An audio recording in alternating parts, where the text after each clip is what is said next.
Front വന്നിട്ട് എന്നോട് പറഞ്ഞു നമുക്ക് DHA പഠിക്കാടി, നമുക്ക് ഇപ്പോൾ ദുബായിക്ക് ഭയങ്കര ഓപ്പണിംഗ് ഉണ്ട്, മറ്റുള്ള കൺട്രീസിനേക്കാളും കൂടുതലെല്ലാം ഇപ്പോൾ ദുബായിലുണ്ട്, നമുക്ക് അങ്ങോട്ട് പോകാമെന്ന് പറഞ്ഞു. ആ സമയത്ത് എൻ്റെ കയ്യിൽ പൈസയൊന്നുമില്ല DHA പഠിക്കാനായിട്ടൊന്നും. എവിടെ നിന്നാണ് ഞാൻ പൈസ ഇതാക്കുക ഒന്നും എനിക്കറിയില്ല, എനിക്ക് എന്ന് പറഞ്ഞു. അങ്ങനെ ഞാൻ മമ്മീൻ്റെ അടുത്ത് പറഞ്ഞു. അപ്പോഴത്തേക്കും മമ്മിയുടെ സിസ്റ്റർ എനിക്ക് DHA പഠിക്കാനുള്ള പൈസ തന്നു. ഓഗസ്റ്റ് 27 ഞാൻ എക്സാമിന് ഡേറ്റ് എടുത്തത്. ഓഗസ്റ്റ് 23 ഇവിടെ വന്ന് ഞാൻ ഉടമ്പടി പുതുക്കി ജോസഫ് അച്ഛനെ കണ്ടു. അച്ഛൻ എനിക്ക് കാശ് രൂപമൊക്കെ തന്നു, പ്രാർത്ഥിച്ചു. അങ്ങനെ ഓഗസ്റ്റ് 27 എക്സാമിന് ഞാൻ പോയി. അപ്പോൾ എക്സാമിന് പോകാൻ നേരത്ത് ഇവിടെ നിന്ന് അച്ഛൻ തന്ന കാശ് രൂപവും ഉപ്പും കൊണ്ടാണ് ഞാൻ പോയത്. അപ്പോൾ അവിടെ ചെന്നപ്പോഴേക്കും എക്സാമിനർ പറഞ്ഞു ഉപ്പ് കയറ്റാൻ പറ്റില്ല എന്ന് പറഞ്ഞു. അപ്പോൾ ഞാനെന്നാൽ ഉപ്പും കയ്യിലുണ്ടായ ഉപ്പ് ഞാൻ കഴിച്ചു. എന്നിട്ട് ഞാൻ എക്സാം ഹാളിൽ കയറി സ്ക്രീനിലേക്ക് നോക്കി ക്വസ്റ്റ്യൻസ് വായിച്ചപ്പോഴേക്കും ഞാൻ അവിടെ ഇരുന്ന് കരയാൻ തുടങ്ങി. കാരണം എനിക്കറിയാവുന്ന ഒരു ക്വസ്റ്റ്യൻ പോലും അതിൻ്റെ അകത്തില്ല. ഞാനിന്ന് വിശ്വാസപ്രമാണം ചൊല്ലിക്കഴിഞ്ഞപ്പോഴേക്കും എൻ്റെ കൈയൊക്കെ ഇരുന്ന് വേർക്കാൻ തുടങ്ങി. മൗസിൽ ഞാനിങ്ങനെ കൈ പിടിച്ചുകൊണ്ടിരിക്കുകയായിരുന്നു. അപ്പോൾ എൻ്റെ കൈ ഇരുന്ന് വേർക്കാൻ തുടങ്ങി.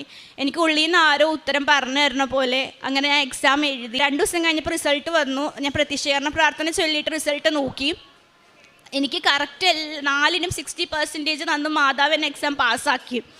അപ്പോൾ ഞാൻ ഇവിടുന്ന് മാതാവിനോട് ഞാൻ പ്രാർത്ഥിച്ചു, എനിക്ക് ഇവിടെ നിന്നേ ജോലി വേണം, എനിക്ക് ജോലി കിട്ടിയിട്ടേ ഞാൻ പോവുള്ളൂ. അങ്ങനെ ഞാൻ പ്രാർത്ഥിച്ച് ഇതാക്കി ഇങ്ങനെ ഞാൻ അന്വേഷിക്കാൻ തുടങ്ങി. അപ്പോൾ ഞാൻ വർക്ക് ചെയ്യുന്ന ഹോസ്പിറ്റലിൽ ഞങ്ങളുടെ യൂണിറ്റ് മാനേജർ എനിക്കൊരു നമ്പർ തന്നു, ഡോക്ടർ ജോസഫിൻ്റെ. ഞാനപ്പോൾ ഈ സാറിനൊന്ന് വിളിക്ക്, പുള്ളിക്കാരൻ അവിടെ ഞാൻ ട്രാൻസ്പ്ലാന്റ് യൂണിറ്റിലാണ് വർക്ക് ചെയ്യുന്നത്. അപ്പോൾ അവരുടെ പുതിയൊരു ട്രാൻസ്പ്ലാന്റ് യൂണിറ്റ് സ്റ്റാർട്ട് ചെയ്യുന്നുണ്ട്, അവർക്കവിടെ സ്റ്റാഫിനെ വേണം എന്ന് പറഞ്ഞിട്ട് പറഞ്ഞു. അപ്പോൾ ഞാൻ അങ്ങനെ ഇതാക്കി സാറിന് എൻ്റെ CV ഒക്കെ അയച്ചു കൊടുത്തു. അന്ന് സാറ് പറഞ്ഞു ഞാൻ ഇത് ഹോസ്പിറ്റൽ HR കൊടുത്തേക്കാം, അവർ നിന്നെ കോൺടാക്ട് ചെയ്തോളും എന്ന് പറഞ്ഞു. ഒക്ടോബർ 24 എനിക്ക് ഇൻ്റർവ്യൂ കോൾ വന്നു. ഇൻ്റർവ്യൂ ഫസ്റ്റ് സെക്ഷൻ കഴിഞ്ഞു, ഭയങ്കര പാടായിരുന്നു. രണ്ടാമത്തെ സെക്ഷൻ ആയപ്പോഴേക്കും ഞാൻ മാതാവിൻ്റെ കാശ് രൂപം കൈ പിടിച്ചിട്ട് പറഞ്ഞു, മാതാവ് എന്നിലൂടെ എനിക്ക് സംസാരിക്കണം, എനിക്ക് വേണ്ടി അമ്മ ഇൻ്റർവ്യൂ അറ്റൻഡ് ചെയ്യണം എന്ന് പറഞ്ഞു. വിശ്വാസപ്രമാണം ചൊല്ലി ഞാൻ അവിടെ ഇരുന്നു. അവർ വിളിച്ചു. അവരെന്നോട് ആകെ ഒരു ക്വസ്റ്റ്യനേ ചോദിച്ചുള്ളൂ.